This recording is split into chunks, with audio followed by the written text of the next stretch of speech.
It's time to play the music. It's time to light the lights. It's time to record a couple episodes on the Multiverse Tonight.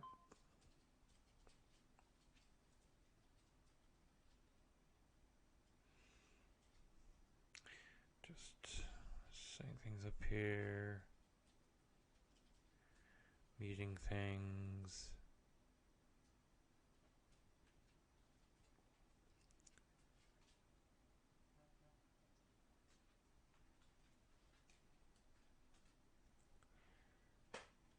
Opening my Twitch dashboard on my phone.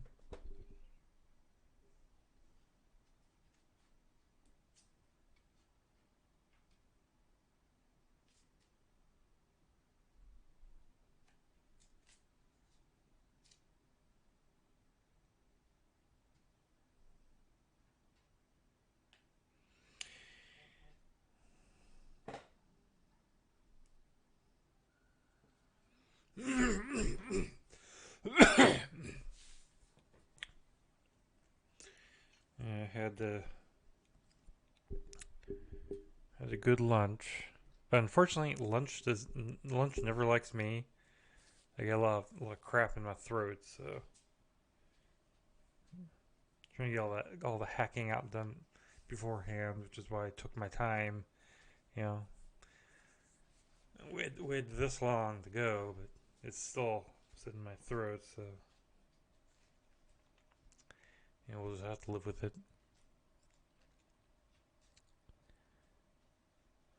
I have the mute mic button ready.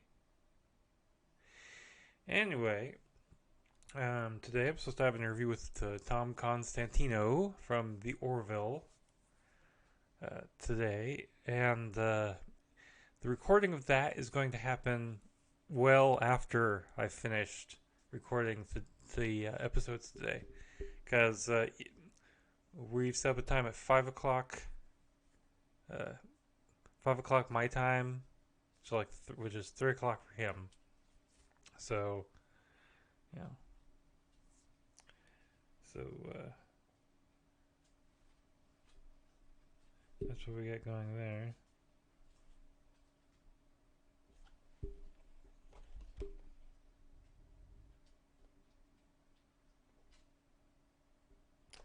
Weirdness.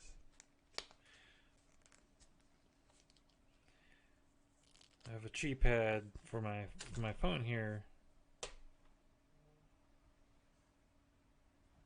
Just had to take it out of the case, but because I wasn't for some reason picking it up. I don't know why.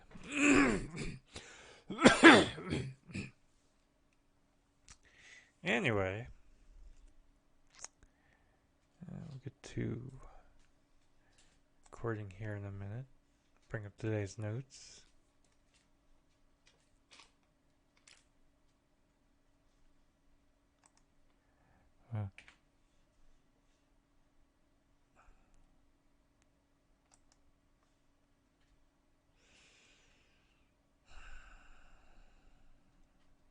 Okay, I think we're ready.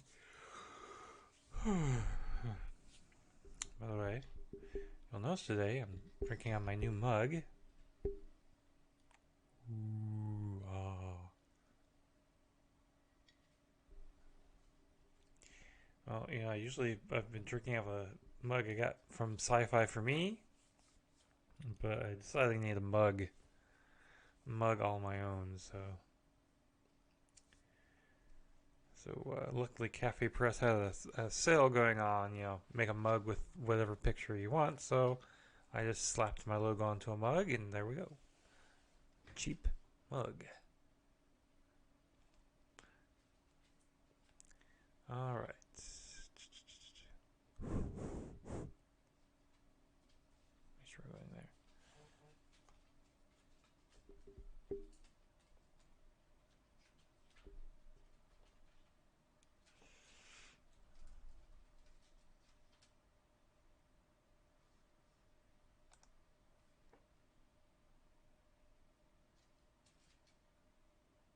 You don't need to go out.